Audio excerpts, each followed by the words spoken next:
5 अप्रैल 1943 को ब्राजील के 3 फिशरमैन ने अटलांटिक ओशन में ऐसा कुछ देखा जिसे देखने के बाद वो दंग रह गए और उसकी जांच करने के लिए 9 मील दूर उन्होंने अपनी नाव घुमाई।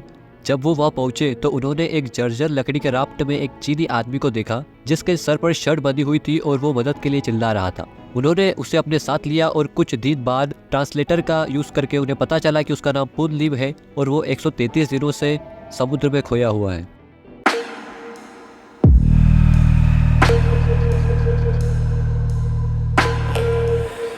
पुन लीव का जन्म 8 मार्च 1918 को चाइना के हिनान आइलैंड में हुआ था। एक तरफ फर्स्ट वर्ल्ड वॉर चल रहा था तो दूसरी तरफ ग्लोबल फ्लू पेंडेमिक की वजह से वर्ल्ड पॉपुलेशन खत्म हो रही थी। बावजूद इसके लीव और उसका परिवार उनके आइलैंड में फिशिंग करते हुए अपना जीवन शांतिपूर्ण स्थिति में व्यतीत कर रहे थे। लेकिन 1920 के खत्म होते होते जापान चाइना पर हमला कर देता है। इस वजह से लीव और उसके परिवार का भविष्य खतरे में पड़ जाता है। लीव के पिता को डर था कि विदेशी आक्रमणकारियों से लड़ने के लिए उनके बेटे को सेना में भर्ती किया जा सकता है और उस समय सेना में भर्ती होने का मतलब यह था कि आपकी मौत निश्चित है। इस वजह से उन्होंने मलेशिया जाने का फैसला लिया और वहीं जाके वो सब वहाँ बस गए। वही फिशिंग करके अपना गुजारा करने लगे। लेकिन जैसे जैसे लीव बड़ा हुआ वो अपनी जीवन शैली से संतुष्ट नहीं था, इसलिए वो अपने परिवार को छोड़कर जापान के खिलाफ वॉर लड़ने के लिए निकल गया और ग्रेट ब्रिटेन मर्चेंट नेवी के लिए एक केबिन बॉय के रूप में काम करने लग गया। लेकिन ये ऐसा नहीं था जैसा उसने सोचा था। यहाँ आके उसे इंग्लिश ऑफिसर द्वारा काफी भेदभाव का सामना करना पड़ा और काफी कम वेतन में उसे काम करना पड़ता था। मगर 1937 के आते आते उसका धैर्य टूट गया और वो वहाँ से निकलकर कहीं और बेहतर नौकरी की तलाश में निकल पड़ा। इसके बाद में उसने हांगकांग में मैकेनिक के रूप में काम किया। लेकिन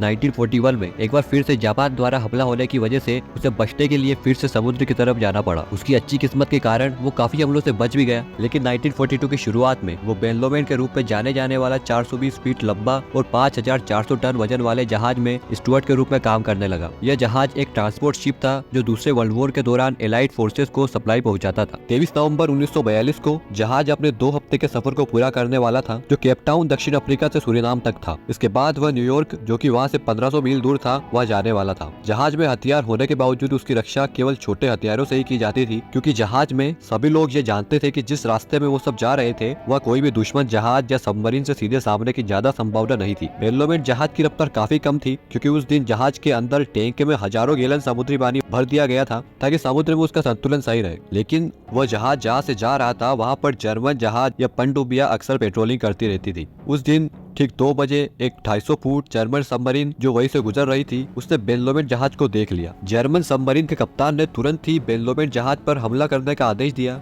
हमले में जहाज को काफी नुकसान हुआ और 54 लोग वही हमले में मारे गए और कुछ लोग वही जहाज के साथ समुद्र में डूब गए। लेकिन किसी तरह से लीव के हाथ एक लाइफ जैकेट लग जाता है जिसे पहनकर वो उस सिंकिंग शिप से दूर चला जाता है। लेकिन किसी तरह से बच निकलने के बावजूद वह अटलांटिक ओशन में अकेला ही था। वह उस ओशन में तब तक तैरता रहा जब तक कि उसका शरीर हार नहीं मान गया। लेकिन घंटों तक तैरने के बाद जब वो उसकी आशा छोड़ने ही वाला था तब उसे एक लकड़ी का राफ्ट तैरते हुए दिखा। वह उस राफ्ट में चढ़ गया। वह उस समय जिस जगह में था उससे जमीन बस 250 मील दूर ही थी पर दूसरी तरफ हवा चलने के कारण उसकी लकड़ी का राफ्ट दूसरी तरफ घूम गया जहाँ से जमीन 2 गुनी दूरी में थी।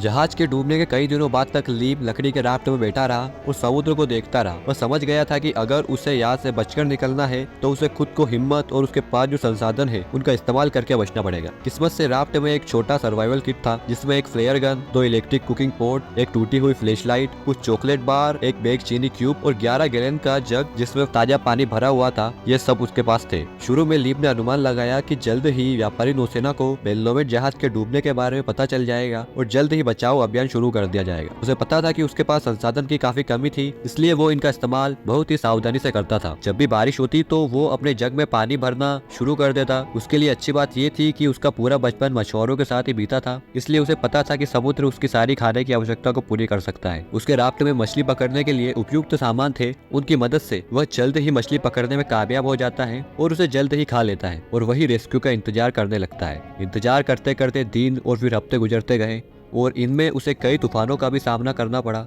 कई बार तूफान के कारण लहरों की वजह से राफ्ट के हिलने के कारण मछली पानी में डूब या हवा में उड़ जाया करती थी। जब उसके खाने और पानी की कमी होने लगी तो उसे मजबूरन उसके राफ्ट के आसपास उड़ रहे पंछियों को पकड़कर खाना पड़ा। इन सब के दौरान उसकी भूख प्यास बढ़ती गई। उसका शरीर धूप की वजह से बिल्कुल जल गया था। एक बार एक बड़ा जहाज उसके राफ्ट के बहुत पास से गुजरा। जहाज के क्रू मेंबर्स उसे देखने के लिए ऊपर भी आए मगर वो सब लीम को अनदेखा करके निकल गए। लीम समझ गया था कि उन्होंने उसकी मदद इसलिए नहीं की क्योंकि वह एक चीनी आदमी था, लेकिन यह भी हो सकता है कि उन्होंने लीम को एक जापानी नाविक समझा हो।